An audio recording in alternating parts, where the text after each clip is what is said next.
చాలా చాలా అద్భుతమైన నటుడు.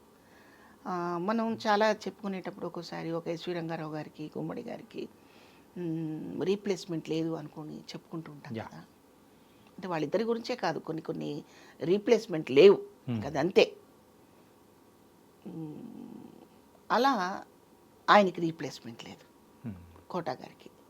కోటా గారి లాగా, కోటా గారి రేంజ్ అనుకోవడానికి మనకి ఏమో, నేను ఉన్నంత వరకు చూస్తానో లేదో నాకైతే తెలియదు.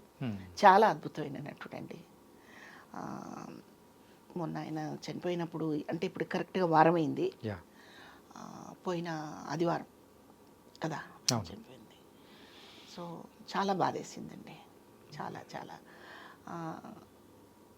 అంటే నేను ఎలా చెప్పాలంటే, మా ఆర్టిస్టులందరి ఫీలింగ్ ఎలా ఉంటుందంటే, మేము వేరువేరు వీధుల్లో, వేరువేరు స్ట్రీటుల్లో ఉన్నప్పటికీ, ఈవెన్ వేరువేరు ఊర్లలో ఉన్నప్పటికీ, మా ఆర్టిస్ట్ ఒకళ్ళు తొలగిపోతే మా గ్రూప్లో నుంచి, మా ఫ్యామిలీలో నుంచి ఒక వ్యక్తి వెళ్ళిపోయినట్టుగా ఫీల్ అయిపోతాం. అంత బాధ ఉంటుంది మాకు. ఎందుకంటే ఏదైనా ఒక క్యారెక్టర్ చేయాల్సి వచ్చినప్పుడు సమ ఉజ్జీలుగా వెతుక్కుంటుంటాం. అంటే సెట్లోకి వెళ్తే నాకంటే చిన్నవాడు, కొత్తవాడు ఉంటే చేసేస్తాము.